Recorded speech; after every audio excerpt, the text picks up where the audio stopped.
네, 이제 8시가 됐으니까 강의를 시작해 보도록 하겠습니다.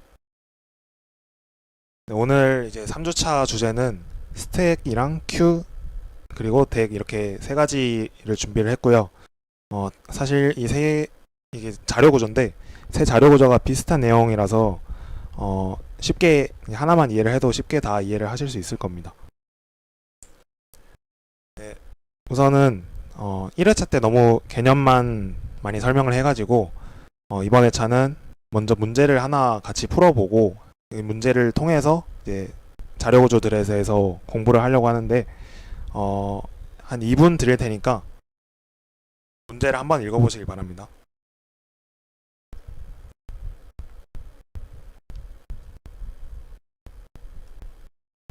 그렇게 어려운 문제는 아니거든요. 그래서 네, 한번 읽어보세요.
다들 읽어보셨을 거라 생각을 하고 간단하게만 문제를 설명을 하면은 어, 문제 자체는 단순해요.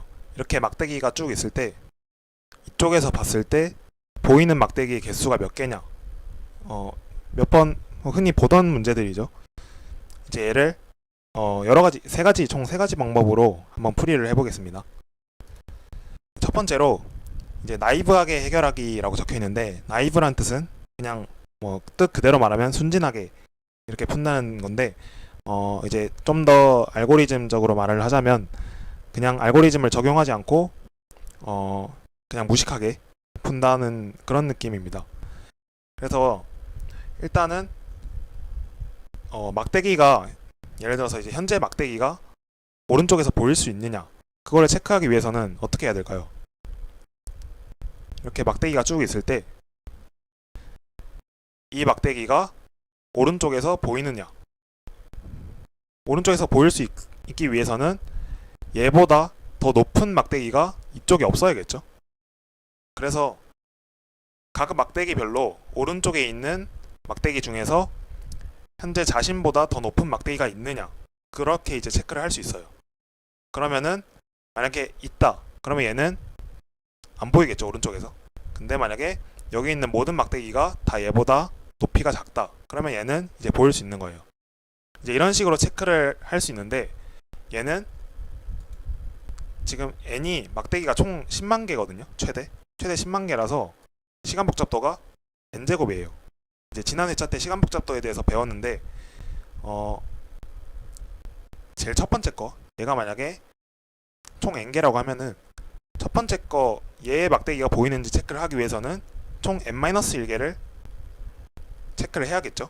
그 다음에 얘를 체크하기 위해서는 n-2개 이렇게 쭉 가다 보면은 n-1 더하기 n-2 더하기 쭉 해서 얘를 다 더하면 총 n제곱이죠. 거의 시간 복잡도가. 그래서 얘는 n이 10만이기 때문에 이렇게 풀 수는 없어요. 그래서 이제 두 번째 방법으로 뒤에서부터 확인을 할 수도 있어요. 이제 뒤에서부터 확인한다는 게 무슨 말이냐면 막대기가 이렇게 쭉 있을 때 이렇게 뒤에서부터 체크를 한다는 거예요. 그러면 이제 현재 막대기가 뒤에서부터 체크를 할 때 만약에 여기까지 왔어요. 그러면은 얘 현재 막대기가 오른쪽에 있는 막대기들보다 훨씬 더 큰가 그러니까 다르게 말해서 현재 막대기보다 크거나 같은 막대기가 오른쪽에 존재하는가, 그거를 체크를 하는 방법이 있죠. 앞에서 말한 방법이랑 똑같은 방법이에요. 근데 앞에서 말한 방법은 이 막대기가 오른쪽에서 보일 수 있는지 뒤에 있는 막대기를 전부 다 체크를 하는 방식이고요. 이제 조금 아이디어를 넣어서 현재 막대기가 보이기 위해서는 여기서 오른쪽에 있는 막대기 중에 얘보다 큰 막대기가 없어야 되는데, 이제 그걸 어떤 식으로 체크를 하냐면, 지금 뒤에서부터 확인을 한다고 했죠. 뒤에서부터 쭉 확인을 해올 때 이 막대기들 중에서 최대값을 저장을 해와요. 예를 들어서 지금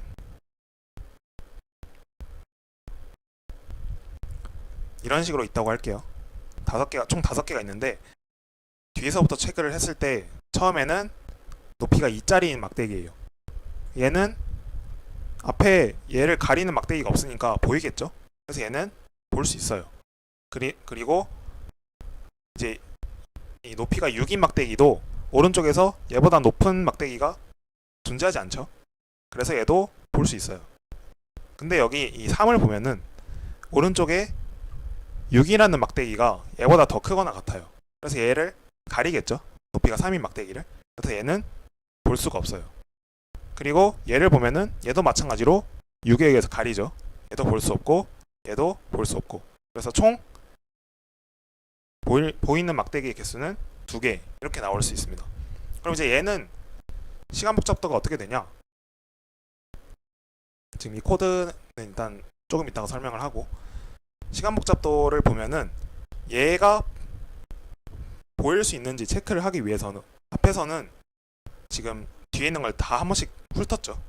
근데 얘는 얘가 보일 수 있는지 체크를 하기 위해서는 앞에 있는 막대기 중에서 최대값만 보면 되겠죠. 얘보다 더 높은 게 있는지 없는지만 체크를 하면 되는데, 만약에 6 뒤에 이런 식으로 막대기가 더 있어요. 2, 3, 4라는 막대기 3개가 더 있는데 얘네를 하나씩 다 비교할 필요가 있을까요? 6보다 큰 막대기가 있는지 체크를 하기 위해서. 그러면 그렇게 비교를 하자면 앞의 방식이랑 그냥 똑같아요. 시간 복잡도가 n제곱이고, 얘보다 더 크거나 같은 막대기가 존재하는지를 보기 위해서는 앞에 있는 막대기 중에서 최대값만 체크를 해주면 되겠죠. 이 최대값인 4가 얘보다 작죠. 그러면은 최대값이 6보다 작으니까 뒤에 있는 막대기 전부는 다 6보다 작게 되겠죠. 이제 이런 식으로 최대값을 계속 저장해 나가면 얘를 체크를 하는데 이 전부를 탐색할 필요가 없어요.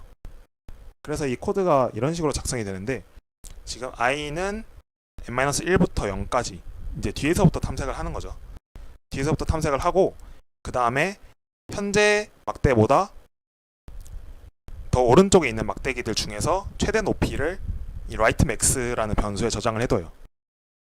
그리고 이 answer 이제 보인다. 그러면은 오른쪽에 있는 막대기들보다 더 크다는 뜻이기 때문에 이제 다음 차례로 넘어갈 때는 얘로 갱신을 시켜줘야겠죠. 오른쪽에 있는 막대기의 최대값을. 그래서 rightmax를 현재 막대기로 갱신을 시켜줘요. 이제 이 방식으로 이용을 하면은 지금 얘는 시간 복잡도가 어떻게 될까요? 지난 시간에 이제 배웠으니까 지금 반복문이 총 n번 돌죠. 안에서는 네, 그냥 별다른 연산이 없죠. 그래서 얘는 5일, 얘는 5n. 그래서 총 시간 복잡도는 5n이 됩니다. 이런 식으로 해결을 할 수도 있고요. 그리고 이제 앞에서부터 또 체크를 해볼 수 있겠죠. 앞에서부터는 어떻게 체크를 하냐? 일단은 현재 막대기가 이렇게 있다고 했을 때, 이제 현재 막대기가 이쪽으로 지금 탐색을 합니다. 이쪽으로 탐색을 할 때 현재 막대기가 오른쪽에서 보일 수 있느냐, 현재 막대기가 보일 수 있느냐, 얘를 판단할 수 있을까요? 지금 이쪽으로 이렇게 왼쪽에서부터 차례대로 탐색을 했을 때 현재 막대기가 오른쪽에서 보일 수 있다 라고 판정을 지을 수 있을까요?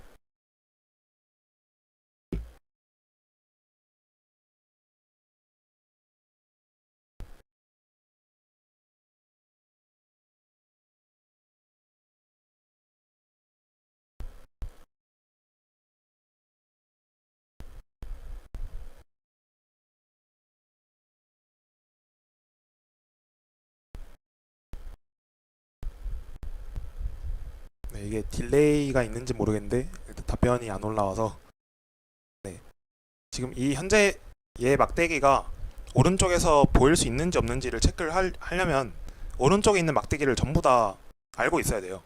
근데 왼쪽에서부터 탐색을 하면 현재 막대기보다 오른쪽에 있는 막대기가 어떤 정보를 갖고 있는지 모르죠. 그래서 왼쪽부터 탐색을 했을 때 얘는 오른쪽에서 보인다 아니면 보이지 않는다 이렇게 말을 할 수가 없는 거예요. 그러면은 이제 어떻게 체크를 해야 되느냐, 현재 막대기가 보일 수 있느냐를 체크하지 말고 현재 막대기로 가려지는 왼쪽의 막대기를 체크를 하는 거예요. 그러면은 결국 최종적으로 여기까지 오면은 보이는 막대기만 남겠죠. 이런 방식으로 생각을 할 수 있습니다. 예를 들어서 이런 식으로 18, 6, 9, 4, 7 이런 식으로 막대기가 있다고 해볼게요. 지금 왼쪽에서부터 보면은 일단 10이라는 막대기, 얘는 제일 왼쪽에 있죠. 그래서 왼쪽에 있는 이제 이 10으로 인해서 가려지는 막대는 존재하지 않아요. 그럼 일단 넘어가고 그 다음에 8을 볼게요. 8은 앞에 지금 10이라는 막대기가 있는데 8에 의해서 가려지지 않죠. 그래서 얘도 그냥 넘어가요. 6도 마찬가지로 왼쪽에 가려지는 막대기가 존재하지 않아요. 이제 9를 볼 텐데 이 9 높이 9를 갖는 막대기에 의해서 왼쪽에 있는 이 6이랑 8이 가려지게 되죠. 그래서 얘네를 제거를 해줘요. 어차피 오른쪽에서 안 보이니까. 이 안 보이는 게 이 막대기에 의한 건지 아니면은 그 뒤에 나올 또 다른 막대기에 의한 건지는 모르지만 일단 절대 안 보이죠. 적어도 얘에 의해서는, 이 9라는 막대기에 의해서는. 그 다음에 4라는 막대기는 가리는 막대가 없어요. 얘는 넘어가고요. 그 다음에 7이라는 막대는 왼쪽에 4라는 막대기를 가리죠. 그럼 얘도 가려지고, 그러면은 9는 가려지지 않고 10도 마찬가지로 가려지지 않죠. 그래서 결국 남는 거는 10이랑 9, 7 이렇게 세 가지가 남아요. 이제 이걸 계산해 줄 때 지금 마지막에서 7로 가려지는 막대기를 체크를 했죠. 체크할 때 9랑 10 얘네 둘 다 체크를 할 필요가 있을까요? 체크를 할 필요가 없겠죠. 왜냐면 이미 7에 의해서 가려지지 않는 막대를 찾았어요. 하나를. 그러면은 이 9라는 막대에 의해서 가려지는 막대기들이 다 제거가 됐겠죠. 그럼 당연히 7에 의해서 가려지는 막대기도 이 9라는 막대기에 의해서 다 이미 제거가 됐어요. 그래서 결국 이 7보다 더 큰 하나의 막대기, 앞에 있는 하나의 막대기만 체크를 하면은 굳이 이 10까지 갈 필요가 없다는 거죠. 네. 그래서 이제 이런 식으로 해결할 수 있는데 이 방식이 우리가 이제 지금 배울 이 스택이라는 방식과 굉장히 유사합니다. 실제로 이제 스택 자료 구조가 이런 식으로 이제 구성이 되어 있고요. 혹시 여기까지 질문 있으신가요?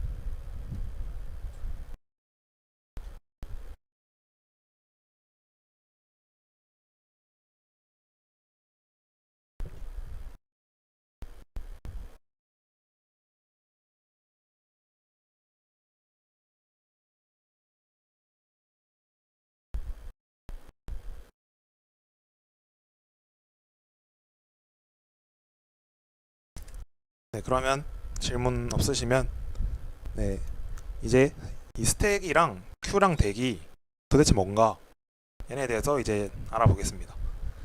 이제 스택, 큐, 덱 이 세 가지는 자료 구조예요. 일단 이제 2회차에서 알고리즘에 대해서 배웠죠. 알고리즘이랑 자료 구조는 약간의 차이가 있어요. 사실 완전 다르긴 한데 이제 자료 구조는 그냥 쉽게 말해서 어떤 데이터나 원소들을 보관하는 그런 역할을 하는 게 자료 구조고요. 알고리즘은 이제 문제 자체를 해결하기 위한 그런 뭐 순서도나 그런 그 논리 같은 걸 얘기를 하죠. 그래서 자료 구조만 안다고 해서 문제를 물론 풀 수는 있지만 대부분의 문제에서는 자료 구조만으로 풀리는 문제는 별로 없어요. 그래서 이 자료 구조를 이용을 해가지고 다른 알고리즘을 구성을 하기도 하고요.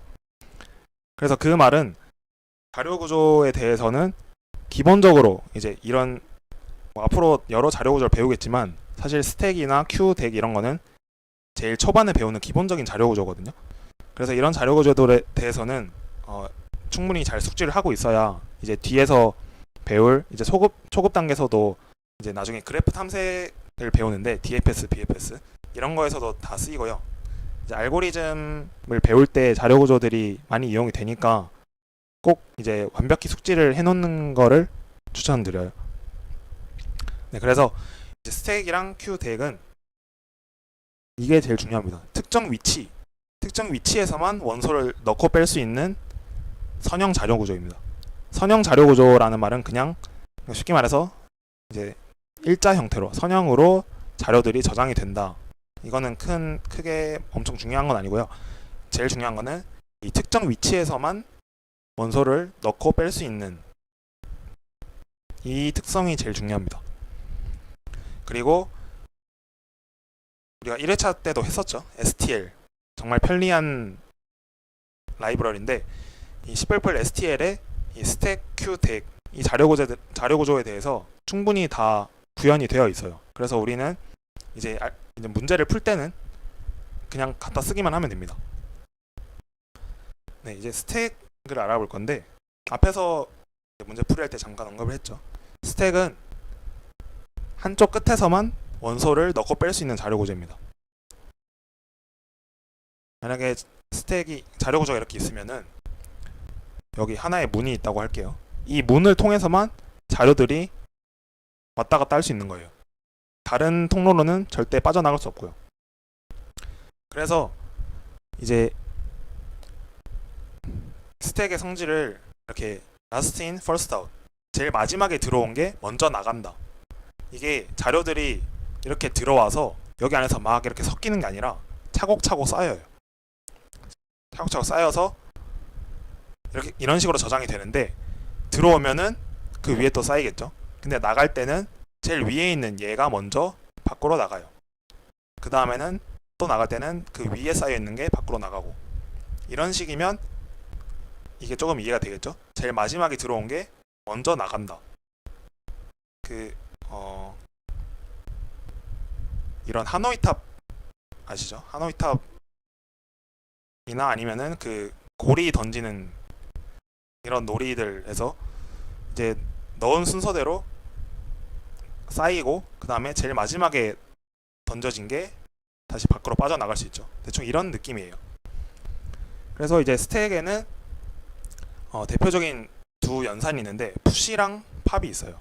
푸시는 이 자료 구조 안에 데이터를 넣는 거죠. 이걸 푸시라고 하고요. 팝은 마지막으로 들어온 원소를 빼내는 거예요. 푸시랑 팝. 그리고 이 푸시랑 팝을 하는데 필요한 시간은 이제 상수 시간이에요. 그러니까 시간적으로 절대 느리지 않다는 거죠. 시간적으로 빨리 이제 자료 구조에 원소를 넣고 뺄 수 있는 그런 이제 자료 구조고요. 이제 컨테이너 어댑터의 일종이라고 되어 있는데 기억하실지 모르겠지만 1주차 때 컨테이너 어댑터라는 개념을 언급을 했었어요. 컨테이너 어댑터가 뭐냐면 기존에 존재하는 컨테이너의 일부 성질만 가져와 가지고 이제 그러니까 편리하게 이용할 수 있는 이 원래 컨테이너가 있다면 이 중에서 일부 기능만 가져와 가지고 얘를 가지고 다시 하나의 컨테이너를 만든 거예요. 이제 나중에 덱이라는 걸 배우는데 이 스택은 덱을 가지고 와서 덱의 기능의 일부분을 가지고 와서 만들어진 자료 구조입니다. C++에서 구현을 할 때. 그리고 이제 STL을 사용을 하기 위해서는 이 스택이라는 헤더를 인클루드 해줘야 됩니다. 그러면 이 스택이 이제 어떤 식으로 이제 작동이 되느냐, 이거를 그림으로 한번 알아볼 텐데요. 아까 앞에서 이 예시에 대해서 설명을 했었죠. 그 막대기 문제에서. 그럼 이제 어떤 식으로 스택이 이루어지는지 한번 살펴봅시다. 첫 번째로 일단은 스택이 비어 있어요. 스택이 비어 있으니까 이 사이즈는 스택에 들어있는 원소의 수예요. 원소의 수. 그러면은 제일 먼저 이제 앞에서부터 확인을 하죠. 이 10이라는 막대기가 가려질 수 있는지, 그러니까 10이라는 막대기에 의해서 가려지는 막대가 있는지를 체크를 할 때 지금 앞에 막대가 하나도 없죠. 지금 후보가 될 수 있는 막대들이 여기에 차곡차곡 쌓이게 되는 거예요. 스택에. 근데 아직은 아무것도 없어요. 그래서 그냥 10을 바로 넣어줍니다. 10이 들어갔죠. 지금 여기 이 스택 안에 있는 거는 오른쪽에서 보일 수 있는 후보들이 들어갑니다. 그래서 10이 이렇게 들어가 있고요. 이 탑이라는 이 키워드는 스택에서 제일 마지막에 들어온 원소, 그러니까 제일 위에 있는 원소를 가리키는 뭐 포인터 개념이라고 할까요? 네, 위치나 아니면은 그냥 원소를 가리키는 개념이라고 생각을 해주시면 되고요. 그러면 이제 10이 이렇게 들어갔죠. 그 다음에는 8이라는 막대로 체크를 해줘야 되는데 8은 앞에 지금 쌓여있는 스택 안에 있는 막대 중에서 8이 가리는 막대는 없죠. 그래서 8도 그대로 스택에 들어갑니다. 그리고 6이라는 막대, 얘도 마찬가지로 가리는 막대가 없어요. 그래서 6을 푸시를 해줍니다. 이런 식으로 차곡차곡 스택에 쌓이는 거죠. 그 다음에 이제 9를 확인을 할 건데요. 9를 이제 스택에 넣으려고 보니까 9에 의해서 가려지는 막대가 존재합니다. 지금 제일 위에 있는 걸 보니까 6이라는 막대는 얘보다 작죠? 9보다. 그래서 얘는 가려지니까 지금 이 스택이 아까 막 보일 수 있는 막대들의 후보라고 했잖아요. 얘는 이제 후보에서 탈락하겠죠. 그래서 얘를 제거를 시켜줘야 됩니다. 6이라는 수를. 그래서 얘는 팝을 이용해서 빼줍니다. 스택에서. 그 다음에 또 보니까 제일 위에 8이라는 값이 있죠. 얘도 9보다 작아요. 얘도 이제 가려지게 되겠죠. 그래서 얘도 팝을 시켜줘야 됩니다. 이런 식으로. 그 다음에 또 제일 위에 있는 10을 보니까 10은 9보다 크죠. 그래서 9로 의해서 가려지지 않아요. 그럼 이제 더 이상 가려지는 막대가 없는 경우에는 이제 현재 막대를 넣어줍니다. 이런 식으로. 이제 여기까지 봤을 때 현재 막대가 스택에 들어가지 않는 경우는 없겠죠. 일단 당장에는. 왜냐면은 그 뒤에 있는 막대를 아직 고려를 안 했기 때문에 무조건 보일 수 있다고 일단 가정을 하는 겁니다. 그래서 이제 이런 식으로 9를 넣어주고요. 그 다음에 4를 봤을 때는 9보다 작으니까 제일 위에 있는 것만 보면 된다고 했죠. 그래서 4를 넣어줍니다. 그리고 그 다음에 7을 봤을 때는 이 4가 7보다 작죠. 그래서 얘를 빼줍니다. 그 다음에 이제 제일 마지막에 있는 게 보니까 9. 얘는 7보다 더 크죠. 그래서 7에 의해서 가려지지 않으니까 그냥 4를 빼내고 7만 이렇게 넣어줍니다. 그래서 최종적으로 보여지는 막대기는 10, 9, 7 이렇게 세 가지가 되겠죠.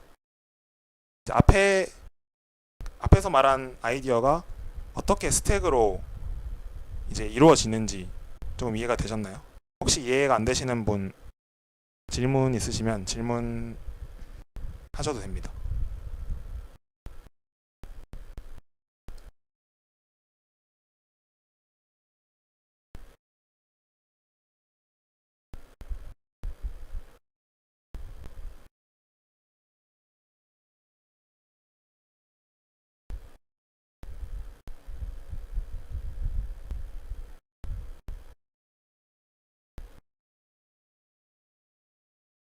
네, 질문 없으시면 이제 잠시만요. 제가 시간 복잡도를 말씀 안 드렸는데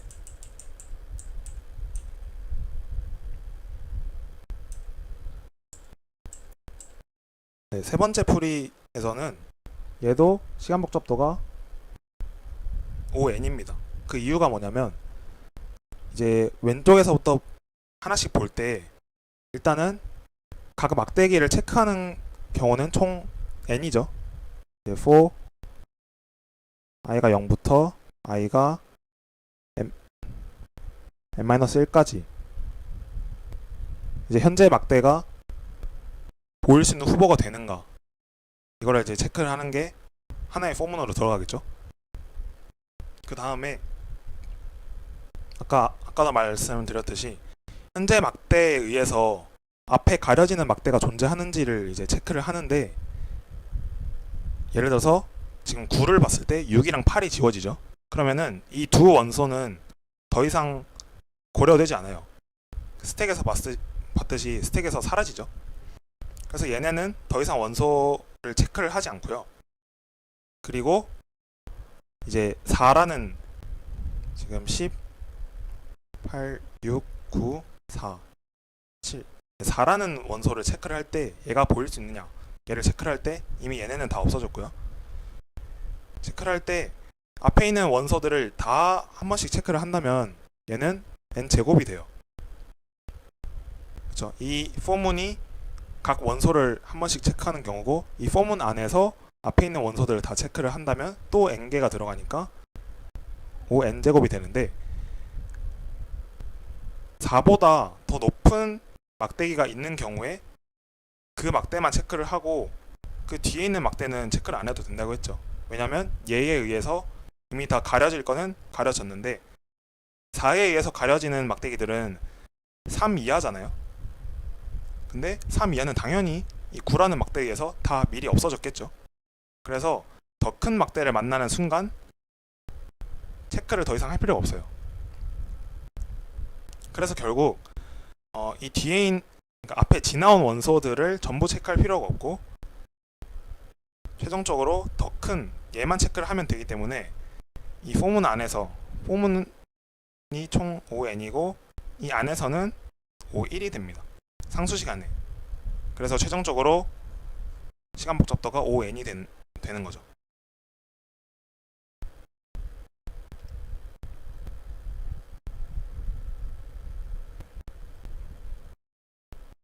네, 또 다른 예시로 여기다가 제가 작성을 할게요. 10, 8, 7, 6, 5, 4, 3, 2, 9 이런 식으로 돼 있을 때 이제 이쪽에서부터 체크를 하면은 여기까지는 계속 쌓이겠죠. 그쵸? 여기까지 이제 쌓는 과정이 10이 먼저 들어가고 그 다음에 8을 체크를 해요. 10보다 작으니까 바로 넣어주고, 7은 그 다음 제일 마지막에 넣은 8보다 작으니까 그대로 넣어주고, 6, 5, 4, 3, 2 이런 식으로 그냥 한 번만에 다 체크가 돼서 들어가요.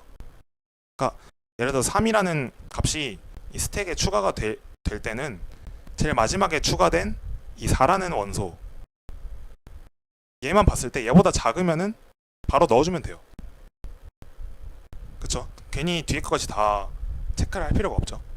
그럼 이제 여기까지 됐고, 이제 9를 볼 건데, 9는 여기까지 다 팝을 시켜줘야 되죠. 그쵸? 그래서 얘 입장에서 봤을 때는 이 원소들을 다 체크를 하게 되니까 총 n번, n-1번 이 원소들을 보는 건 맞아요. 근데 앞에서 얘네들이 원소를 체크할 때는 다 한 번만 체크를 하죠. 앞에 있는 거 한 번, 앞에 있는 거 한 번, 앞에 있는 거 한 번. 그래서 여기까지 오는데 대략적으로 n번 체크를 합니다.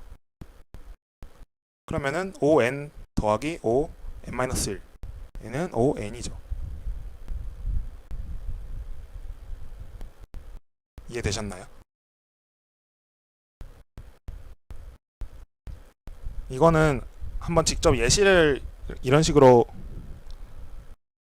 왜 더하기인지 한번 잘 생각을 해보시면, 이 9라는 막대가 이제 스택이라고 할게요. 스택에 포함될 때 앞에 있는 시간 복잡도는 전혀 영향을 주지 않아요. 이게 시간 복잡도가 곱하기가 되려면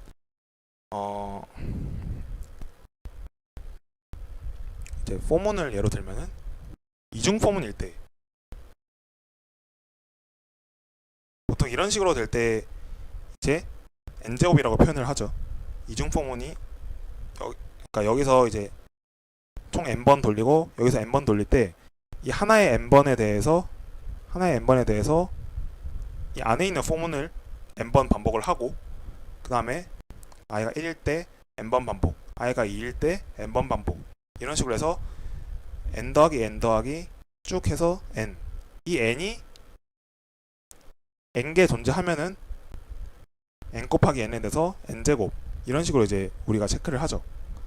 근데 여기서는 지금 얘 10이라는 값을 볼 때 한 번 체크를 하고, 8이라는 값을 넣을 때 한 번, 7 넣을 때 한 번, 6 넣을 때 한 번, 5 넣을 때 한 번, 다 한 번씩 하다가 얘만 n-1번 체크를 해요.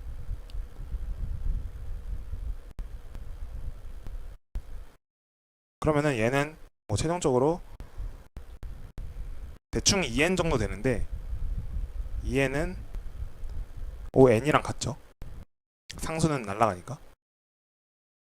이제 이런 식으로 설명을 하는 게 만약에 조금 이해가 안 되시면은, 만약에 ON제곱이 되려면 이 각 원소들이 전부 n번씩 체크를 해야 돼요.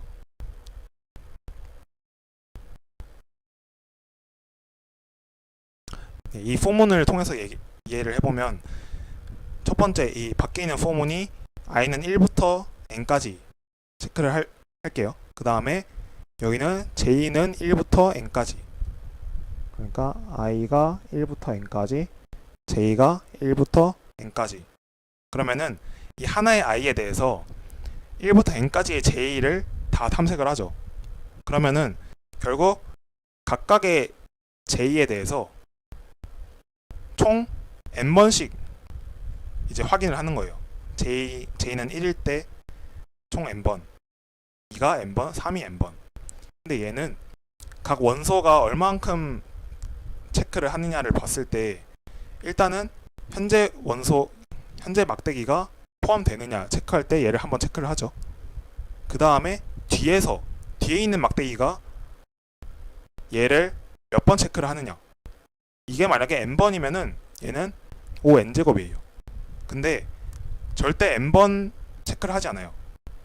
왜냐면 얘보다 더 높은 게 존재를 하면은, 예를 들어 11에 존재하면은 그 뒤로는 얘를 탐색을 안 하죠. 더 큰 게 있으니까. 그리고 만약에 더 작은 게 있다고 해볼게요. 지금 뭐 8, 7, 6, 5 다 10보다 작죠. 더 작은 게 있을 때 얘가 더 작은 게 들어왔다. 그러니까 10보다 작지만 앞에 있는 것들보다도 더 작은 수가 들어올 때는 10까지 갈 필요가 없죠.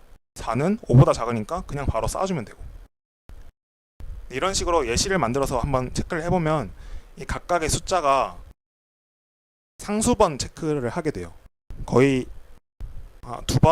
최대 2번 정도 탐색을 하겠네요. 그래서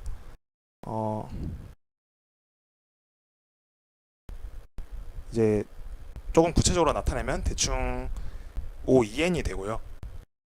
그래서 2n은 이제 상수는 고려를 하지 않으니까 ON, 이런 식으로 표현이 가능한 겁니다. 이해가 되셨을까요? 네, 감사합니다. 네, 그러면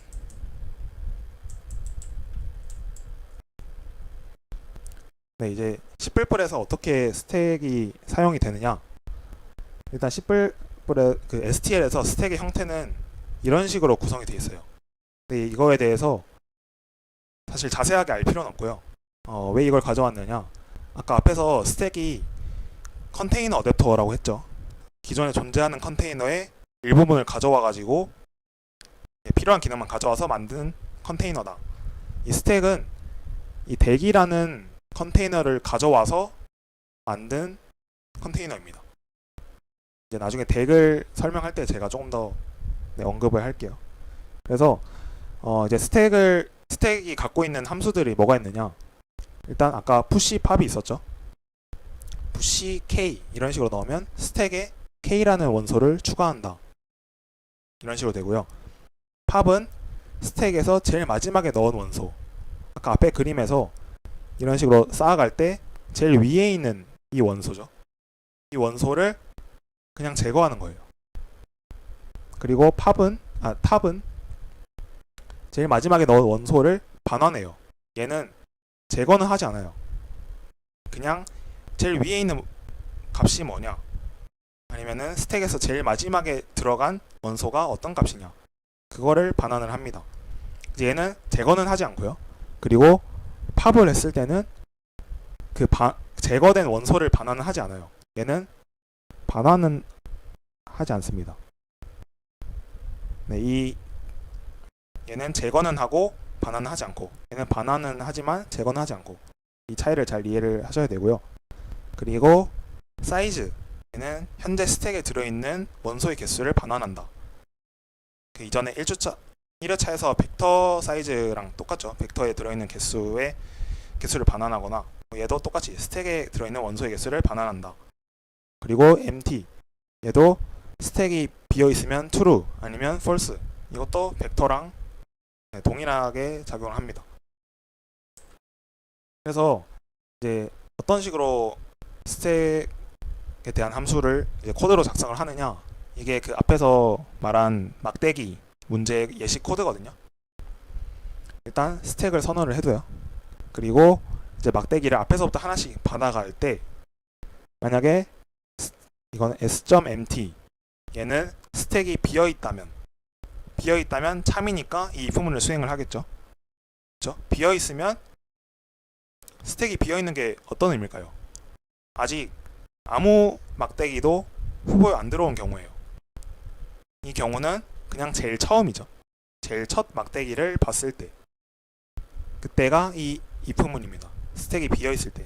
그럼 제일 첫 막대기는 일단 후보에 넣어야죠. 그렇죠? 그래서 s.push 이렇게 들어가고요.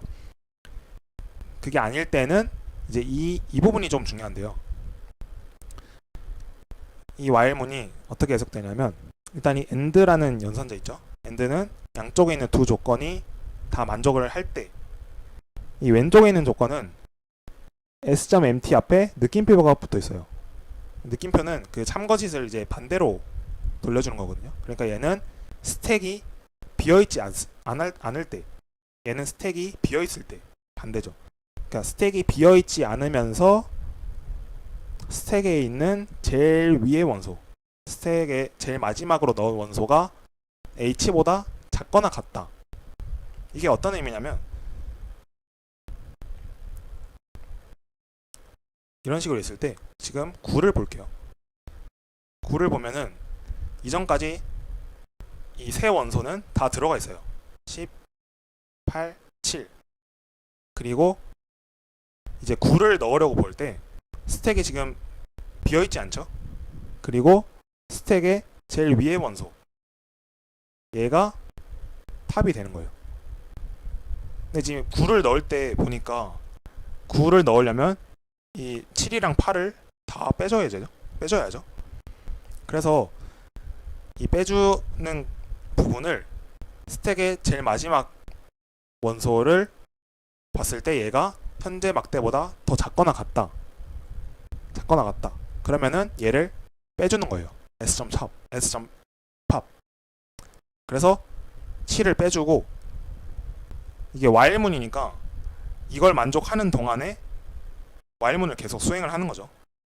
그래서 7을 빼주고 나니까 이제 탑이 8이 됐어요. 8이 돼도 여전히 이 h인 9보다 작거나 같죠. 그래서 얘도 빼줍니다. 그쵸? 그리고 보니까 이제 탑이 10이 됐어요. 근데 10은 이 h보다 더 커요. 그래서 얘를 이제 만족하지 않으니까 이 while문이 이제 종료가 됩니다. 끝나고 나면은 이제 제거될 것, 그러니까 보이지 않을 막대기들을 다 제거를 했으니까 현재 막대기를 넣어주는 거죠. 그래서 최종적으로 19 이런 식으로. 그래서 이 while문이 현재 막대에 의해서 가려지는 막대들을 다 제거해주는 과정입니다. 그러면 이제 최종적으로 오른쪽에서 보여지는 막대기의 개수는 스택에 남아있는 막대의 개수죠. 그래서 s.size를 그대로 출력을 해주면 됩니다. 네, 여기까지 질문 있으실까요?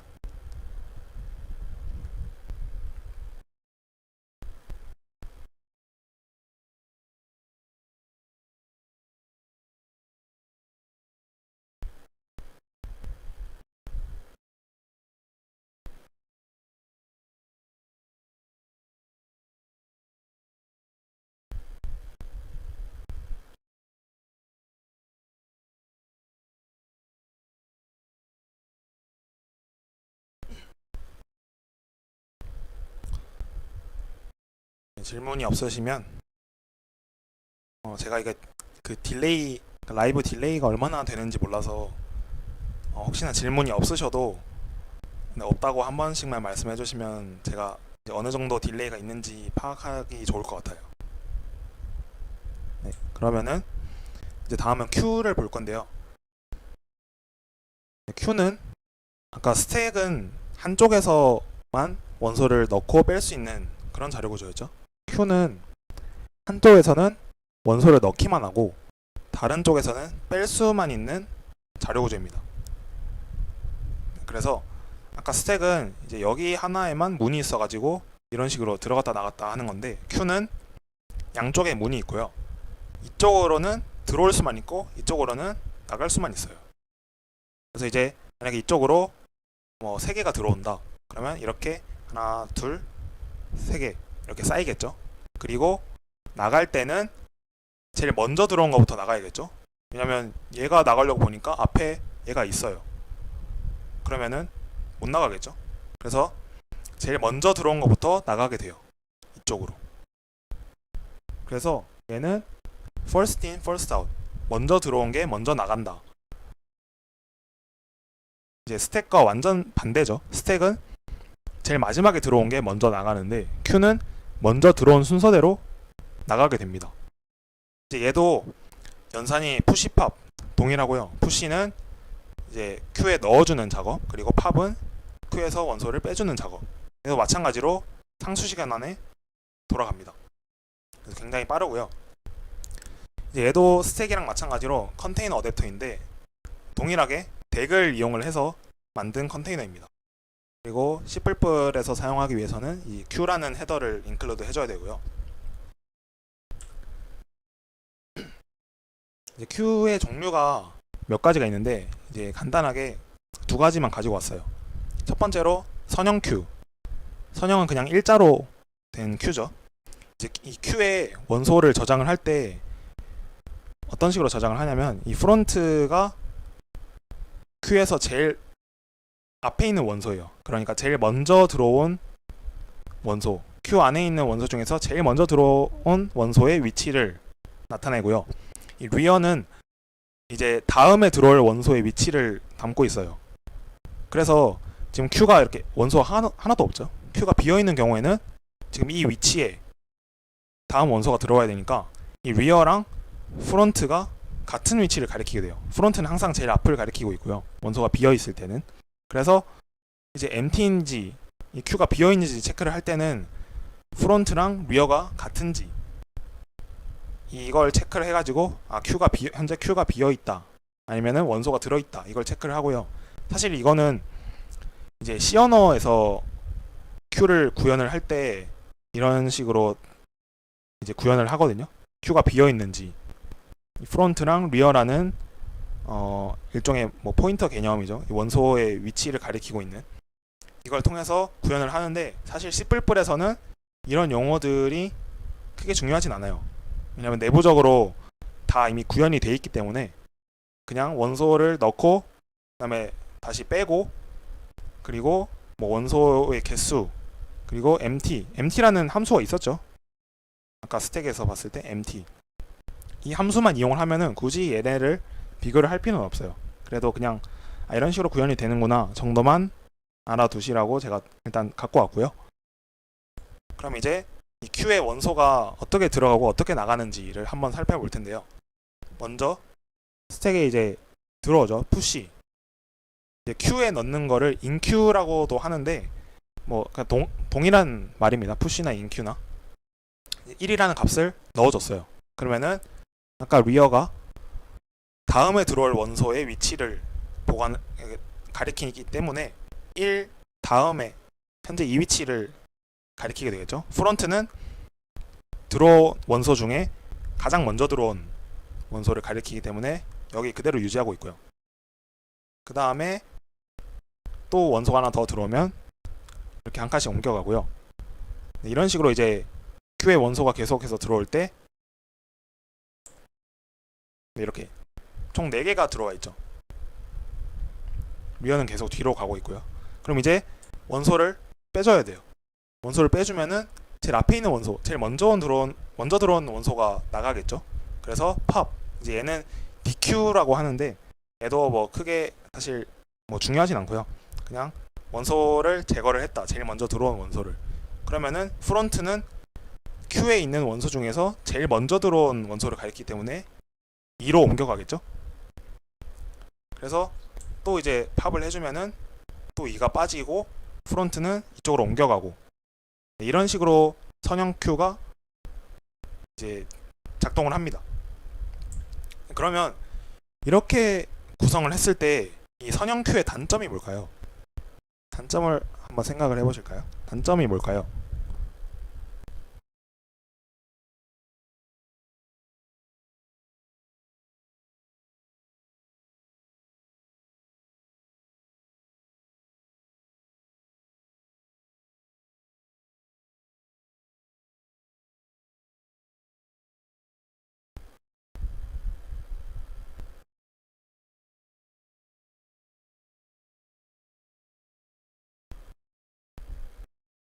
네, 그렇죠. 삭제된 곳에 공간이 낭비가 됩니다.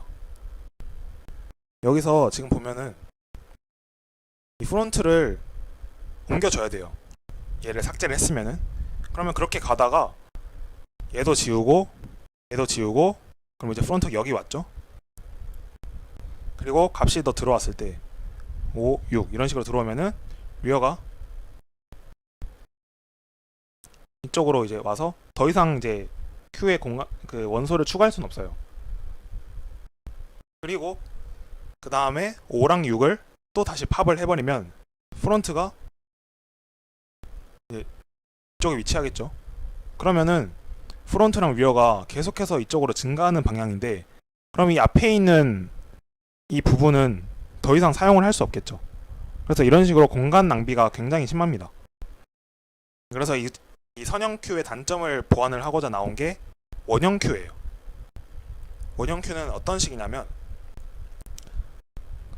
이쪽에 그리지 않고 이런 식으로 이제 원소들이 원형으로 저장이 되는 거거든요. 아까 프론트랑 그 선형 Q에서의 단점이 프론트랑 리어가 계속해서 오른쪽으로 가기 때문에 앞에 있는 공간이 다 낭비가 되는 거죠.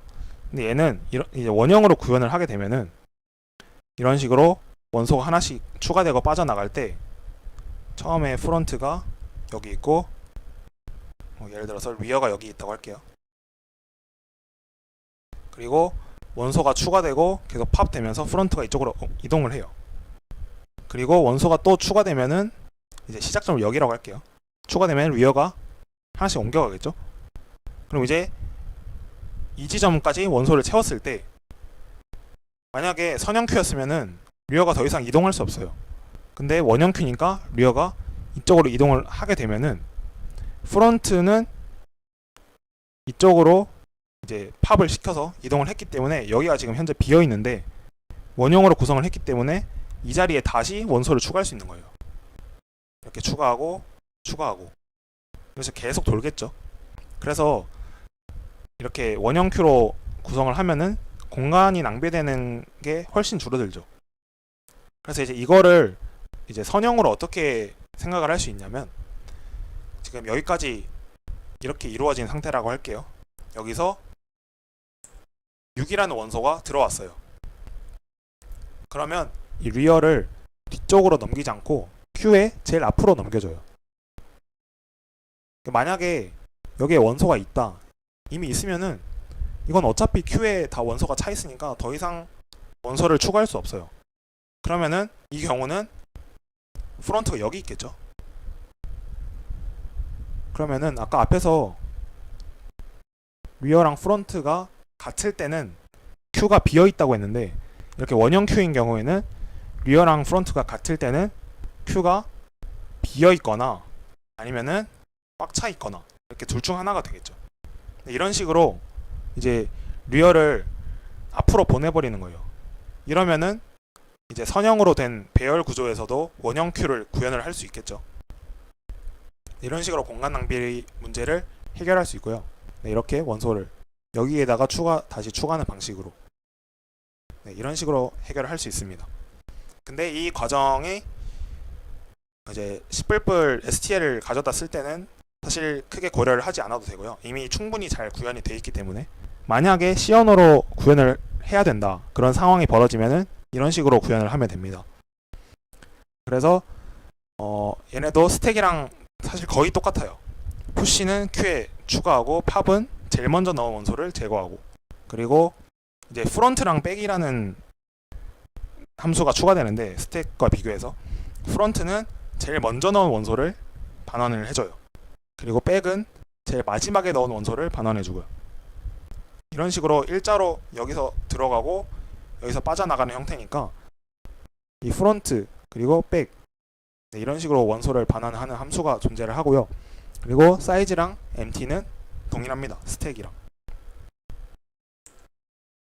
네, 그리고 이제 덱을 살펴볼 건데요. 원형 큐가 꽉 찼는데 계속 푸시를 하면 안 되겠죠, 사실. 푸시를 하게 되면은, 그러니까 꽉 찼는데 푸시가 되는 것 자체가 일단 모순이 발생을 하는 거고요. 만약에 C 언어로 구현을 했을 때 계속 푸시를 하게 되면은 앞에 있는 원소가 덮어 씌워지겠죠. 그런 경우가 생기면 안 되니까, 그래서 이제 프론트랑 리어가 같은 경우에는 뭐 별다른 처리를 해줘야겠죠. 더 이상 원소를 넣을 수 없다 이런 식으로.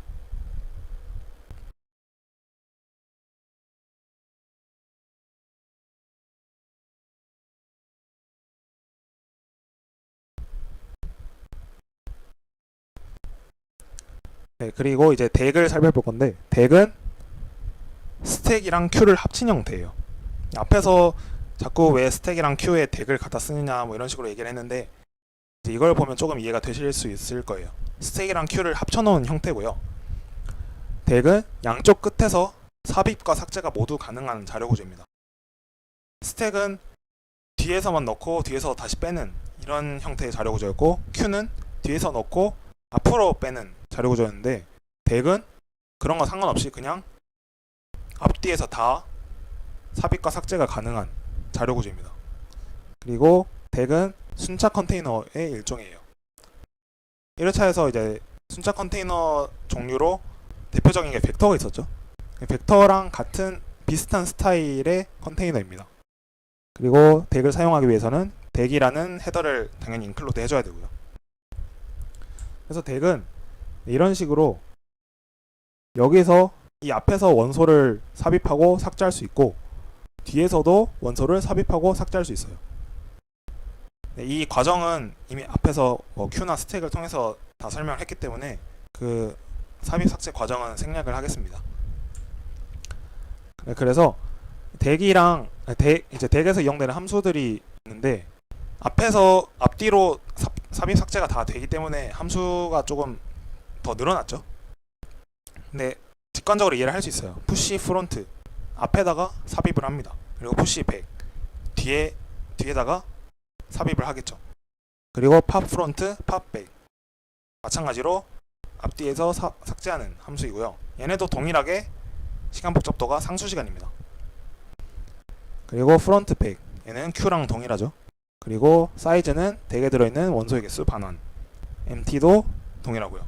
그리고 이제 추가적으로 사용 가능한 기능들이 있는데, 덱이랑 벡터가 둘 다 순차 컨테이너의 일종이라서 이 벡터에서 사용되는 함수들이 대부분 다 덱에서 사용 가능해요.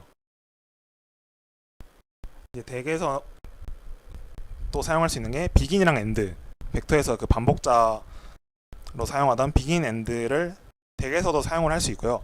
그리고 덱을 비우는 클리어나 이제 덱의 중간에 삽입을 할 수도 있어요. 얘는 특이하게 원래는 앞뒤에서만 이제 삽입 삭제가 일어나야 되는데, 그 STL에서는 이 인설트를 구현을 해뒀어요. 덱의 중간에도 삽입을 할 수 있도록. 그리고 랜덤 액세스, 이거는 인덱스로 접근이 가능한 거죠. 벡터에서 V0은 첫 번째 원소 이런 식으로 접근을 하는 것도 덱에서 이용을 할 수 있습니다. 근데 사실 덱을 쓴다라고 할 때 거의 이런 벡터에서 사용되는 함수들을 잘 이용하지 않아요.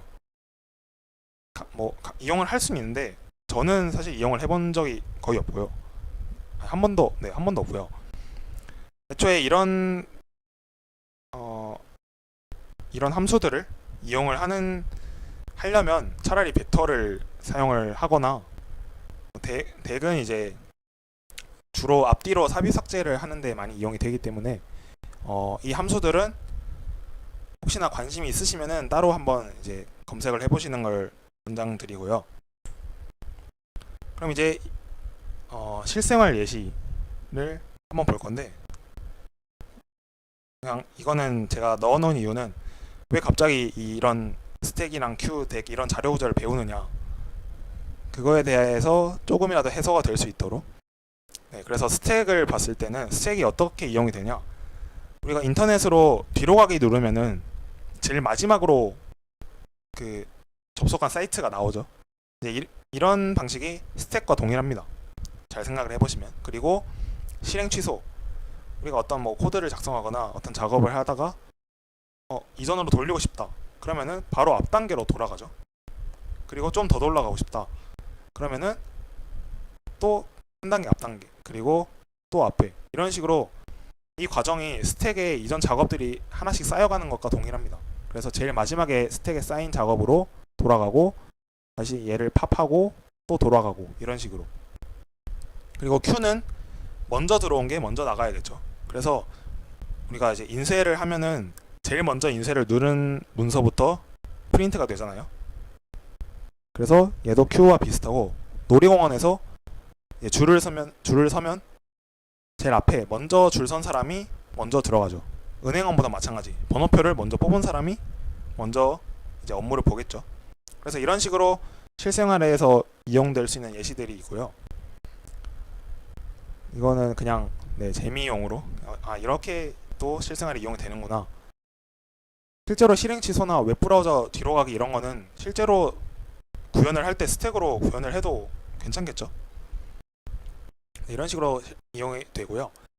그리고 이제 덱이 스택과 큐를 합쳐 놓은 거죠. 그러면은 이렇게 많이 생각을 할 수 있어요. 아니, 스택이랑 큐를 합쳐 놨는데 왜 굳이 이런 걸 배우냐, 그냥 덱 하나로만 쓰면 되지, 이렇게 생각을 할 수도 있겠죠. 물론 이제 알고리즘 문제를 풀 때는 덱만 사용해도 가능해요. 굳이 스택이랑 큐를 사용하지 않고. 근데 왜 굳이 이런 스택이랑 큐라는 구조를 배우느냐, 일단 덱이 이렇게 있으면은 앞뒤로 다 삽입 삭제가 가능하잖아요. 근데 만약에 내가 어떤 프로그램을 구현을 할 때 나는 반드시 마지막에 들어온 원소가 먼저 나가도록 구현을 하고 싶어요. 근데 얘를 스택으로 구현하지 않고 덱으로 구현을 하면은 누군가 이제, 아니면은 자신의 실수로 먼저 들어온 원소를 먼저 빼버리는 그런 실수가 발생할 수도 있겠죠. 근데 얘는 덱으로 만들어 놨기 때문에 프로그램 상으로 문제가 없어요. 근데 내가 의도한 바가 아니잖아요. 이런 경우를 이제 방지하기 위해서 강제로 반드시 여기서만 삽입과 삭제가 가능하도록 하고 싶은 경우에 스택이나 큐를 사용을 하는 겁니다. 그리고 이제 알고리즘 이제 문제풀이 적으로 좀 설명을 하자면, 덱을 이용을 한다면은 앞뒤에서 다 삽입 삭제가 가능하기 때문에 코드를 보고, 이게 나는 물론 코드를 작성한 사람은 이 덱이라고 할지라도 한쪽에서만 삽입 삭제를 하도록 의도했을 수도 있죠. 근데 코드를 보는 사람 입장에서는 덱을 썼으니까 앞뒤로 삭제가 다 가능할 거다라는 가정을 하고 보겠죠. 그러면은 코드를 이해를 하기가 쉽지도 않고, 심지어 자기가 작성을 했는데도 오류를 쉽게 못 찾을 수도 있겠죠. 실수로 나는 뒤에서 넣으려고 푸시 백을 항상 사용을 했어요. 스택처럼 사용하기 위해서. 근데 잘못 써서 푸시 프론트로 사용을 했어요. 그럼 얘는 오류는 발생하지 않아요. 왜냐면 덱에서 앞에서도 넣을 수 있기 때문에. 근데 이렇게 해두면은 내가 어디가 잘못됐는지 찾기가 힘들겠죠. 그래서 이런 경우가 발생할 수 있기 때문에 내가 만약에 스택을 사용하고 싶다, 아니면 큐를 사용하고 싶다, 그러면은 그냥 그대로 스택이나 큐를 사용을 하는 것이 좋아요. 굳이 덱을 쓰기보다는. 이게 시간적으로도 그렇게 큰 차이가 나진 않고요. 실제로는 덱이 조금 더 빠르긴 한데 막 엄청 영향을 줄 정도로 차이가 나지 않기 때문에 웬만하면 자기가 의도한 자료 구조를 그대로 사용하는 게 좋습니다. 그리고 벡터랑 또 비교를 할 수 있는데, 벡터가 우리가 뒤에 이제 원소를 삽입하거나 삭제할 수 있는 동적 배열이죠. 그러면 또 마찬가지로 이렇게 생각할 수 있어요. 덱이 마찬가지로 덱도 뒤에서 삽입하고 삭제가 가능한데 벡터 대신 덱을 쓰면 안 되냐 라고도 생각을 할 수 있겠죠. 얘도 마찬가지로 벡터는 앞에서 이제 삽입 삭제를 빠른 시간 안에 하기 힘들기 때문에, 물론 가능은 합니다. 가능한데 벡터에서는 앞에 삽입을 할 때 시간 복잡도가 5n이에요. 근데 덱은 5.1이죠. 물론 얘가 더 편리하긴 해요. 그러면 이제 벡터를 쓸 필요가 없네, 덱을 쓰면 안 되나 라고 할 수 있는데, 실제로 이제 C++에서 STL에서 구현되어 있는 벡터랑 덱의 그 성능을 비교를 했을 때 벡터가 이 원소를 삽입하고 삭제하는 시간이 훨씬 더 빠릅니다, 덱보다. 성능적인 부분에서 벡터가 훨씬까지는 모르겠는데 조금 더 빠르기 때문에 이왕이면 벡터를 사용하시는 게 좋고요. 그리고 실제로 이제 그 C++ 공식 그 레퍼런스를 들어가 보면 덱에 대한 설명으로 벡터와 매우 유사하다 이런 식으로 설명이 되어 있긴 해요. 근데 시간적으로 조금 벡터가 더 빠르기 때문에 벡터를 사용하시는 게 더 좋습니다. 네, 그러면 이제 예시 문제를 가기 전에 한 5분만 쉬었다가 갈게요. 9시 9분까지 잠깐 쉬었다가 혹시 질문하실 거 있으시면 지금 질문하셔도 됩니다. 쉬는 시간에. 네, 그럼 잠깐 쉬었다 오겠습니다.